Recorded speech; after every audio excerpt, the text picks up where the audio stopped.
생체 재료 쪽은 일단 화학을 좀 좋아하는 친구들이었으면 좋겠고, 그 다음에 우리가 공통적으로 바이오 메디컬 관련된 일을 하고 있으니까 생명과학에도 흥미가 높은 친구들이면 좋겠죠? 뭐 수학이나 물리를 싫어하는 친구들은 도전해 볼 만한 트랙인 것 같습니다.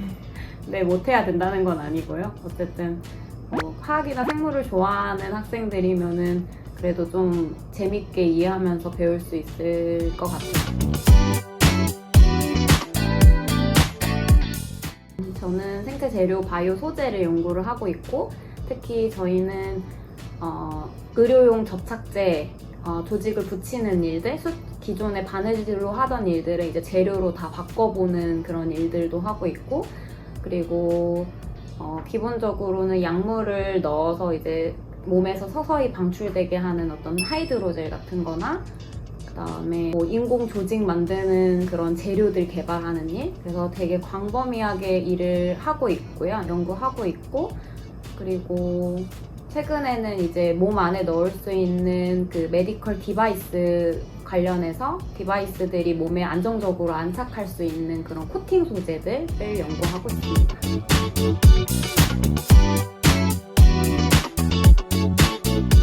그거는 이제 코팅하는 소재에 대한 내용인데, 뭐 결과적으로는 우리가 그냥 흔히 사용하고 있는 주사 바늘을 접착성이 있는, 조직 접착성이 있는 소재로 코팅을 해서 그 소재가 이제 피를 만났을 때 반응을 해서 어떤 끈적이는 이제 풀 같은 게 몸에 박힐 수 있게 생기고, 그걸 이용을 해서 이제 지혈을 하는 물리적인 원리로 이제 지혈용 주사기를 만드는 내용이에요. 처음에 그 내용을 이제 개발을 하면서 이제 저에게도 스승님이 있으시니까 저희 지도 교수님께서 그냥 병원에 갔는데 주사를 맞았는데 피가 안 나면 참 좋겠다, 참 환자들이 편하지 않겠냐, 이런 질문을 이제 저에게 던지셨어요. 이제 거기서 시작이 됐어요, 연구가. 그래서 어떻게 만들어 볼까 막 이런저런 생각을 하다가, 이제 그 당시에 저는 대학원생이었고 이제 여러분과 같은 학부생이 저와 이제 같이 열심히 연구를 했죠. 그래서 사실 그때 같이 연구했던 학부생이 저에게 되게 큰 도움이 되었어요.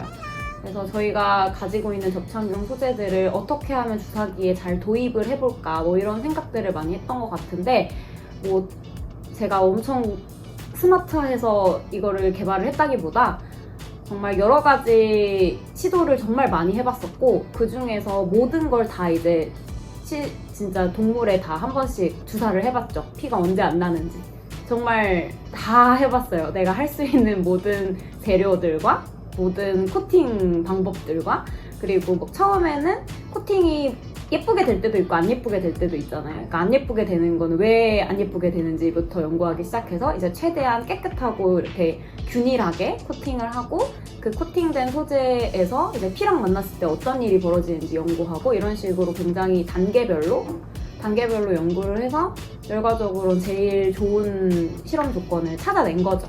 그래서 이 과정이 다 힘들었지만 또 나름 그 과정에서 배웠던 게 되게 많았던 것 같아요.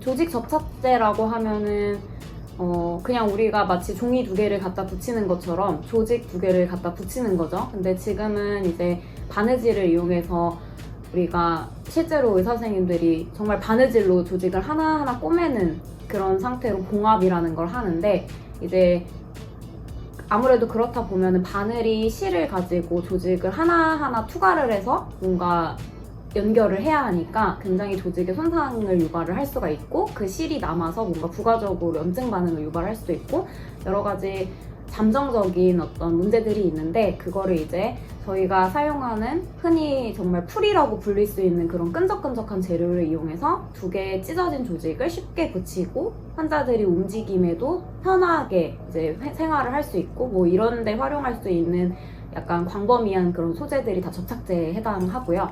저희 랩에서는 이제 그 접착제를 만들기 위해서 다양한 소재들을 개발을 하는데, 이제 흔히 알고 있는 자연계에 존재하는 접착을 내는 생물들이 어떤 물질을 분비하는지를 좀 탐색을 하고, 그 탐색을 한 결과에 따라서 그 안에 내재되어 있는 화학적인 어떤 메커니즘을 따라서 고분자를 디자인하는 연구들을 하고, 실제 그게 정말 접착력이 나오는지 안 나오는지 뭐 이런 걸 평가하는 일들을 주로 많이 합니다.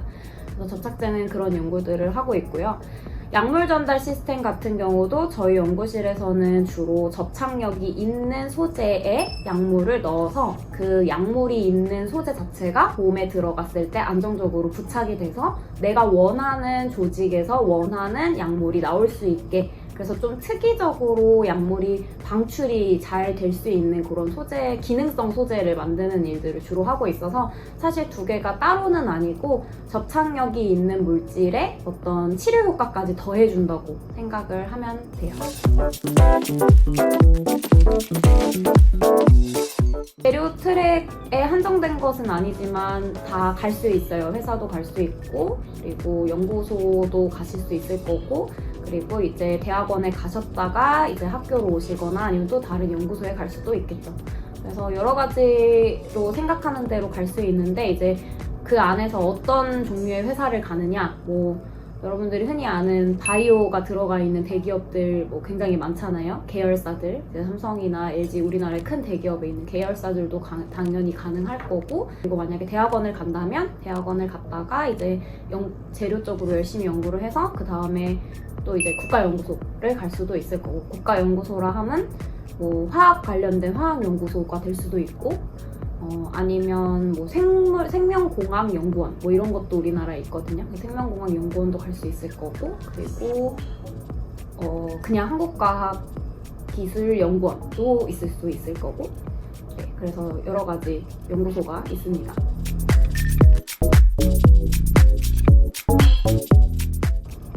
우리가 어쨌든 여러분들은 다 공학을 하고 있잖아요. 뭘 만드는 일을 할 건데, 뭘 만들려면 재료가 반드시 필요하잖아요.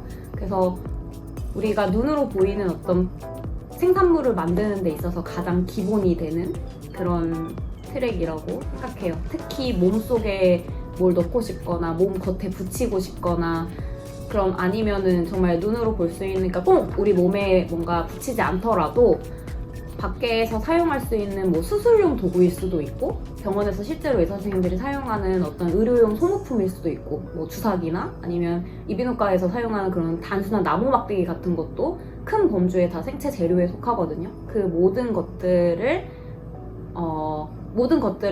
어떻게 보면 만들 수 있는, 새로운 기능성을 가질 수 있게 만들 수 있는 가장 기본이 되는 트랙이라고 생각합니다.